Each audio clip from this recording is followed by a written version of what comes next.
Então, pra medicina, ele vai ficar sequelado do lado direito. Acho que ainda a última palavra é Deus, Você falou isso pra pra ela. ela. Aí ela olhou pra mim, ela era muito branca, a doutora muito branca. Ela ficou com o rosto vermelho. Aí ela, a senhora tem muita fé. Eu falei, tem. Eu falei assim, meu filho, por um tempo ele pode até ficar com a sequela, mas quem dá a última palavra é Deus. Aí, tá bom. Ela, porque nós estamos pensando em tirar o tubo. Eu falei, tá bom. Ela, só que nós vamos. E outra, a gente não. Estávamos pensando em tirar o tubo, só que ele contraiu uma pneumonia. Então hoje ele vai entrar com outra medicação, isso na quarta-feira. Ele vai entrar com outro antibiótico, muito mais forte. Falei, tá bom. Ela saiu e tinha um enfermeiro muito bonzinho. Ele vinha, ele cuidava do Heitor como se fosse dele, sabe? Tu via a diferença dele para os outros. Então ele estava sempre ali. Sempre que ele estava de plantão, ele estava. E foi indo, foi indo. Quarta-feira ele começou com a medicação e tudo ela falava, ó, a medicação tal agora, tá, mãe? Foi trocado. A proteína dele, ele estava com a sonda, né? Eu falei, tá bom. Tudo elas falavam. Então, elas falavam assim, mãezinha, a senhora tem que dormir. Porque, tipo assim, era, né, até as 72 horas eu não tinha dormido, né? Aconteceu no sábado, passei de sábado para domingo acordada, de domingo para segunda acordada. Na segunda-feira lá, aqui, tomei um banho, cheguei lá no Fátima. E foi, quando chegou a noite, eu tirei um cochilo. Ela, mãezinha, você não dormiu nada, tem que dormir. Só tem que dormir, porque quando ele acordar, a senhora vai ter que estar com ele, tem que ser forte, porque a comida tá vindo, a senhora não tá comendo direito. Ela sempre preocupada com Comer isso. como, gente? Quem tem cabeça? Deus preparou desde a ambulância, amiga, até a menina da faxina que limpava o quarto dele. Elas sempre ali, sabe, comigo, dando força, falando, sempre positivas. Só as médicas. Eu acho que o médico, né? É porque A médico, medicina amiga, é porque tudo. o médico, ele até para não dar falsas esperanças, né, para os pacientes, eles se baseiam naquilo que é cientificamente Sim. comprovado. Então, como que eles vão agir? Como é que eles vão dar um diagnóstico? Como é que eles vão te falar alguma coisa baseado na fé? A fé é É espiritual. espiritual. E tinha uma mãe do lado, com a filha internada também, com pneumonia bacteriana, que já tinha rodado todas as UPAs. Era evangélica também, acho que, se não me engano, acho que o irmão dela era pastor. E eles não deixavam, né, os pais Se se comunicarem. comunicarem, aquela coisa toda. Porque na parte da manhã eles tiram os, os acompanhantes de dentro para fazer a higienização das crianças. Aí ficava lá fora, então a gente conversava lá fora. Aí quando os médicos vieram conversando, eles chamavam a atenção. Mãezinhas, não podem ficar conversando, porque vocês podem levar bactéria lá pra dentro, aquela coisa. Mas a gente conversava assim, né? Porque ela contava a experiência dela, a filha, eu contava do Heitor.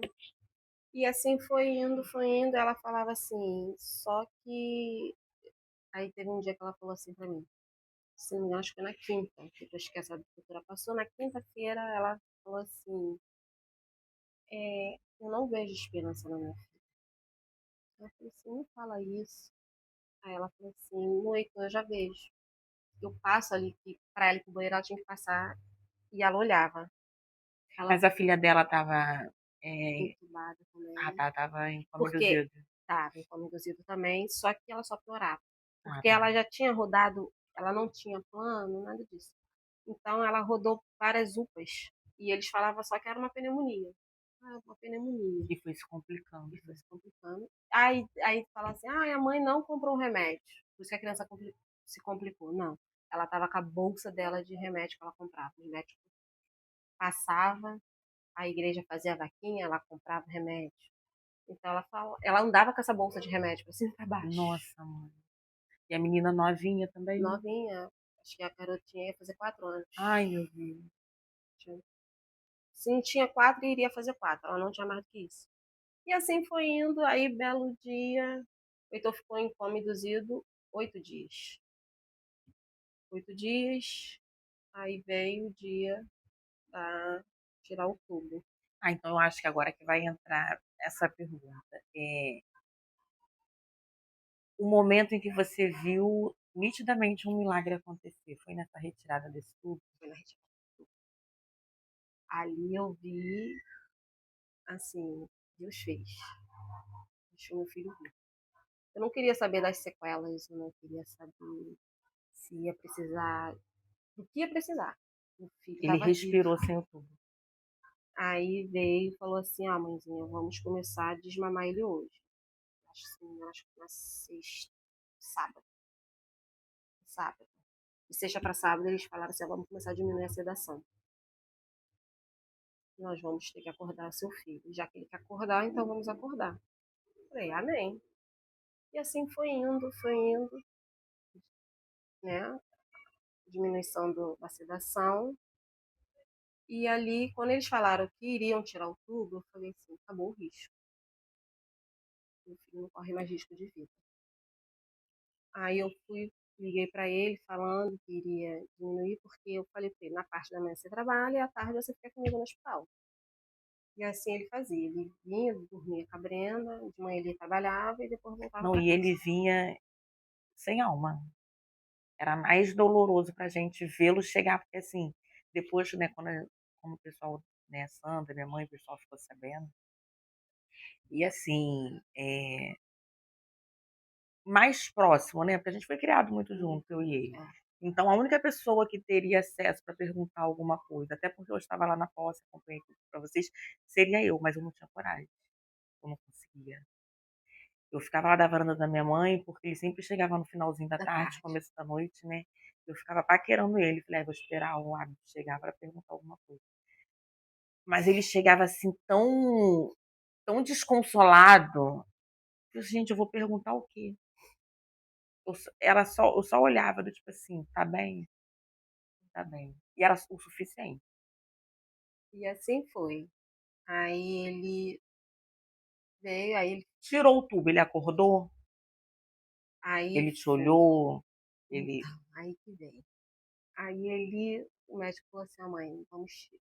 Aí entrou essa doutora Branquinha, a neura, e o médico do plantão e as enfermeiras. Quando eu olhei, assim, uma equipe muito grande. Aí elas entraram. E aí, tá preparada? Ele estava lá. Tá preparada, mãezinha? Aí eu falei, preparada? Ela é, nós vamos tirar o tubo. Ele não quer acordar? Então vamos acordar ele. Eu falei, vai destubar? Vamos tirar o tubo, vamos acordar esse rapazinho. Aí ele me bateu medo. Porque o meu primo já tinha falado.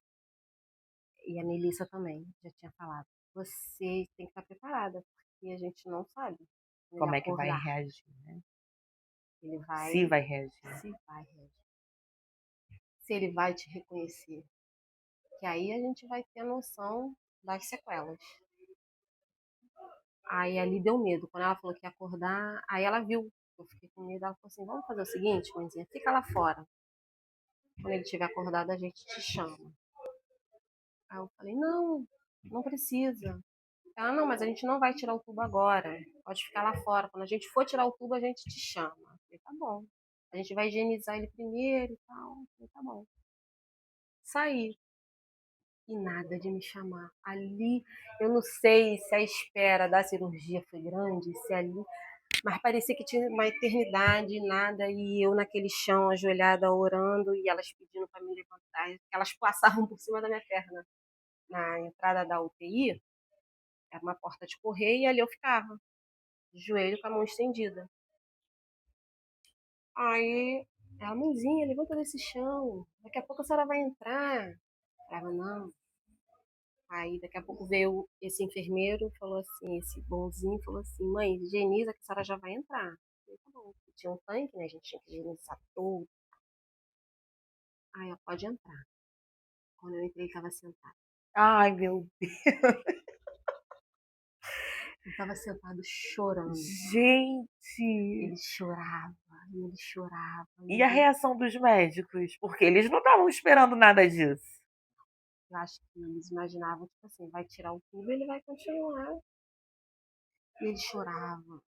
Magrinho, magrinho. Gente, eu tenho a cena assim, tá? Fechando o olho, eu vejo ele sentado na beira, com as perninhas pra fora, e ele segurando, porque ele não firmava. 8 dias deitado, com a cabeça enfaixada. Aí entramos, e ali eu chorava, eu chorava. E eu não chegava, não conseguia ir até ele. Aí ela, bora, mãe. Mas ele te olhou, ele teve. Não. Não.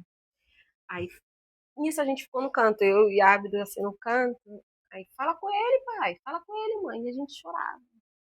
Aí o Ábido falava com ele, aí parava de chorar e ele tentava olhar, procurar. Ai. A gente estava, né, atrás.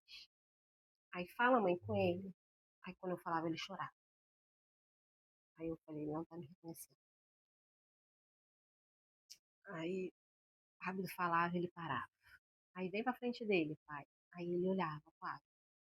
Quando fui eu, ele chorava e ele abaixava. Eu falei, não tá me reconhecendo. Mas isso era o que você Eu achou no achava, momento. né? Aí embora lá, porque você não queria que ele acordasse, agora segura ele, segura seu brabinho, segura seu milagre. Aí eles começaram a falar assim. Aí deixaram a gente com ele. E ele, o, o tronco dele, ele não firmava, tava muito. Aí ela foi, sendo que antes de tirarem o tubo, o meu primo já tinha falado, ó, ele vai precisar de reabilitação para firmar, pra gente ver se os movimentos vai voltar. Falei, tá bom. E eu tinha comentado com ele sobre a perna. Falei, tá muito gelado e muito inchado. Aí ele foi, meu primo foi e falou, pega o creme, vai massageando, enrola para aquecer, porque tá muito tempo parado.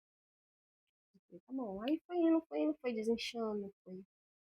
Aí nisso, aquela coisa toda, vamos deitar ele. Aí deitamos ele, aí ali ele, quando deitou ele parou de chorar. A gente falava com ele olhava, tal, ele ficava olhando aonde eu tô, né? Ainda reconhecendo o ambiente, né? Reconhecendo o ambiente, porque 8 dias dormindo, Não, e muito novinho, ele não fazia a mínima noção do que tinha acontecido. não sabia. Aí ali ele deitadinho ficou, aí falou, mãe, agora a gente vai ver a fisioterapeuta, vai começar a fazer fisioterapia nele, ele vai continuar com a sonda alimentar, líquida indo e tal. Foi indo, foi indo. Aí os médicos falavam assim, quanto mais ele urinar, mais a sedação vai saindo do corpo e ele vai despertando. Então ele dormia à toa, né? Porque ainda estava muito, o organismo ainda tinha muita sedação. E assim foi indo. Passou-se os dias, ele passou a ficar mais acordado, Mas até então ele não tinha movimento, falado nem fala, não estava falando. Ele não falava, não movimentava mesmo o braço nem o pé. Aí a Neura falava assim: quando a senhora for falar com ele, a senhora fala do lado direito, pra gente ver como é que tá. Porque a gente vai começar a fazer os testes nele agora, a fazer os pra estímulos, né? gente ver qual é as sequelas que ele ficou realmente. Porque atravessou, cortou muitos neurônios, cortou muita coisa. Ó, mas eu já vou te falar, tá? A matemática, ele esquece que ele não vai saber nada de números mais. Ah, tá. Ah, Aí eu tá. por dentro, né, repreendendo, não aceitando e tal. Doido pra fazer continha na tia Tânia. Adora! Adora a tabuada. A continha? Eu quero a continha. Adora a tabuada, adora ir pra tia Tânia, adora. Aí foi assim, amiga. Aí foi indo dia após dia. Quando assim, né? Antes de você ter noção ainda do que estava por vir, porque ele estava acordado.